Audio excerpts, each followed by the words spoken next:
And that's why I was trying to look for something else that will bring that fire. And actually, but she was giving me hope, like it's possible to do it like in 1 year, 2 years to convert into cybersecurity. So that's where I started researching, and that's how I found you as well. That's incredible. So correct me if I'm wrong, you successfully transitioned into cybersecurity within a year and a half, A year and a half, essentially. yes. For those that are listening who are transitioning or trying to transition into cybersecurity, do you have any tips to share for them? Hello, everybody. Welcome to today's video. My name is Steven, and today I am joined with Florentine, who has successfully transitioned over to cybersecurity, and he is going to be sharing his experience with all of us.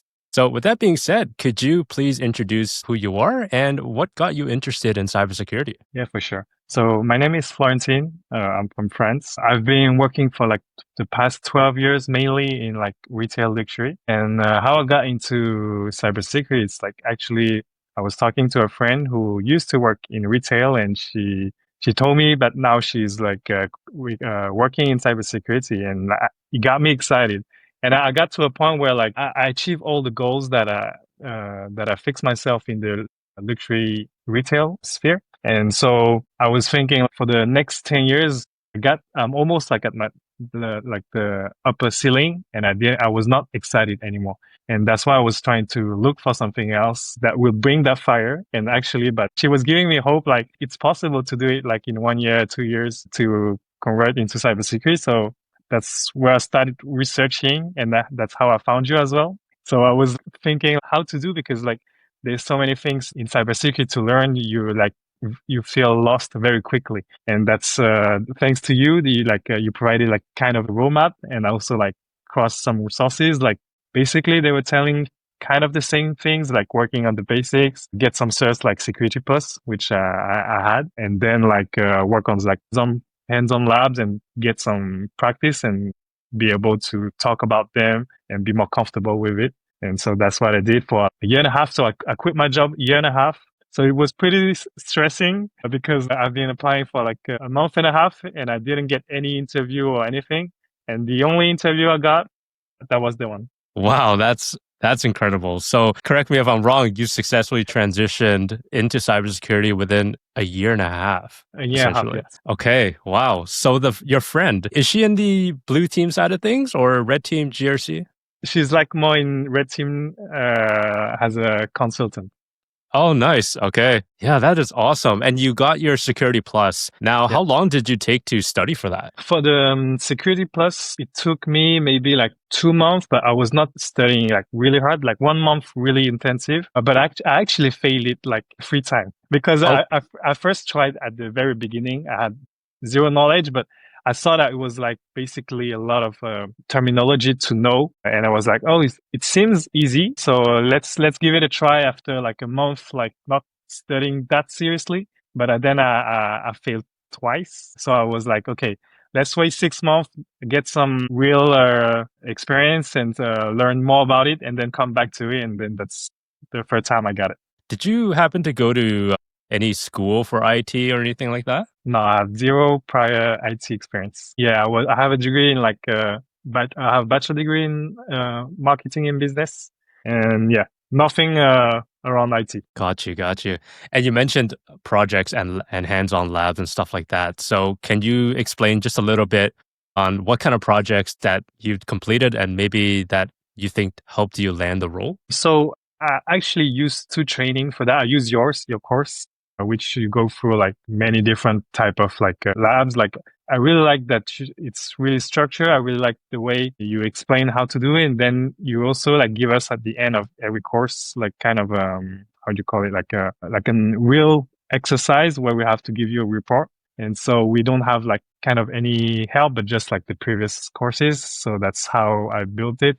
For my interview, I actually didn't get to talk that much about my hands-on labs, but they had like some like real cases, so I had to remember what I did. Actually, the fact that you use a lot the MITRE attack analysis to Yeah. follow this, it was really helpful, and to explain that I really have a good knowledge of like from the beginning to the end, how to recognize where to start and where to dig. Yeah. Yeah, no, I'm so happy for you because learning that in a year and a half is not easy. So you really need to be focused and dedicated and committed to doing the work. Before taking my course, did you do any other kind of trainings? Yeah, before yours, I took TCM security. At the time I started, they had like a SOC 101 courses. Maybe you know him. He's called like Andrew Prince. Yep. Yeah, he's done one and it's also good. And so I really like to have both of them because like it's different mindsets on how to investigate. And so, yeah, it was really nice. So I actually done the both of them and I would recommend both of them. Awesome. Yeah, Andrew is a legend. I love that guy. Yeah. They're very smart and TCM, all the folks there are just very kind people. And when it comes to applying for your jobs, can you walk us through your process? Did you go through only LinkedIn? Did you look at Indeed, or what kind of job search sites, I guess, did you Yeah. use? I mainly use LinkedIn in applying directly to the company. I was like searching like in France, what company could like use a SOC. And also the fact that I've done it in all the courses in English is that at least I was in the back of my mind, I was like, okay, in France, if I don't get a job, maybe I can find, I don't know, in England or in Canada. That's why I did it. I chose your courses like that. Awesome. For your resume, did you do any kind of tailoring to the role itself? Oh yeah, I had to like change the whole CV because like prior to this, I only worked retail luxury mainly, and so I had to like put up like, what could I like convert into cybersecurity. And actually, when I was doing this CV, I was like thinking like, oh, actually, I can use a lot of soft skills that I have previously for this job, and I was not expecting that I was like demanding so much of soft skills. Yeah. Talking to like all the, and I think that for the company that hired me, that was a big point for them that I already have that experience, like talking to different people, different culture, different like type of person, professionals and stuff. Yeah, exactly. And I mentioned this in a lot of my videos as well. Technical skills is only half the battle. Majority of it is actually the soft skills. The reason why is because of the different people that you have to interact with. Mm-hmm. And some of them are going to be extremely difficult. So if you have the ability to communicate with them and not make them feel like they're being attacked and all that stuff, like that is super important. So that's why I love it when folks are trying to transition into cybersecurity and they're like, hey, I don't have any technical skills. That's okay, because that can be taught. But soft skills, that is something that is very hard to teach. Yeah, you have to practice for that. Exactly. So what is your role? The job that I got is like a SOC Analyst N1, so the entry level one. Are you able to share some of the responsibilities that you're expected to do? They were telling me that, of course, I have to have like a technical background, but the technical part can be taught. And it was not like the biggest concern for them. It was like really the motivation, the soft skills also, because I will be like really the front line, and also understanding like for them, I think it was like a big focus on like someone who's like who know that he doesn't know everything and not scared to ask for help. Basically, like being in the front line, triaging the alerts, like facilitating their job and like have a good communication, and that's what they were looking for. So a lot of triaging and responding to alerts. Do you think that the course that I provided, do you think that helps a lot? Does it prepare you for the role, do you believe? For sure. I think it really gave me like the confidence like to go and apply. Yeah, I have to say like because I was studying a year and a half a bit like alone, and that I've been applying for like I said a month and a half, and I didn't have any apply. I was kind of like starting to like, okay, do I really have skills or not? But like for sure your course helped me a lot like to build that confidence. Also when I don't know, I would just ask you the questions. And also I saw the past two interviews that you've done recently. The main thing I think is like you're very available, and also like the way you explain things is really simple to understand. I really like the fact that you use a lot of comparison for us to understand. Yeah, it was really important to find like a good teacher like you, and so for sure it gave me like the confidence to understand like difficult things but simply. Thank you. I appreciate that. Thank you so much. I do have one last question for you. And for those that are listening who are transitioning or trying to transition into cybersecurity, do you have any tips to share for them? Yeah, the tip is like to focus first on what field really interests you. So do you want to do red team or blue team? Usually I think when people start, they like tend to go more into red team because it's like the sexy part. Really understand what's your objective, what you really passionate about. in cybersecurity, it's so broad that you have to find doable, achievable goal. And for me, it was like SOC analyst to start in this entry junior role. And then from then, okay, but this is what I want to do.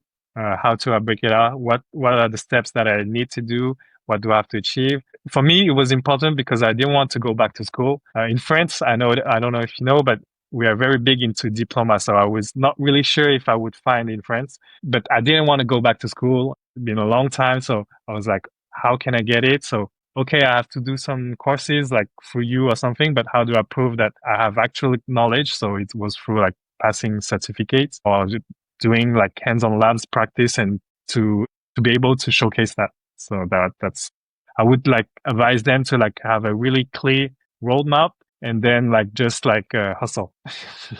Yeah, solid advice. Sorry, I know I said one last question, but I am kind of curious. Sure, don't worry. How many hours did you spend roughly per day or maybe a week? I spent at the beginning, I was spending around like 8 hours a day. And then slowly I was like maybe slowing down after 1 year, I was slowing down maybe to like 6 hours a day. And yeah. Gotcha. Yeah. Alrighty. Well, thank you so much for joining with me today and sharing your experience. My Honestly, pleasure. I am so lucky to have you guys actually, go through the course and land yourself a role. Like I'm so excited Yeah. to see that happening in front of my eyes. And when you sent that email, I was like, yes, I was so happy. Man, But I'm good I'm job. really I'm really grateful for your work, and I think other people can tell, like looking to your video and stuff, that you're very passionate about it and that you really focus on the bringing value. And so that's mainly why I decided to take your courses. So thank you, and for me, you're a big part of my success as well. So thank you.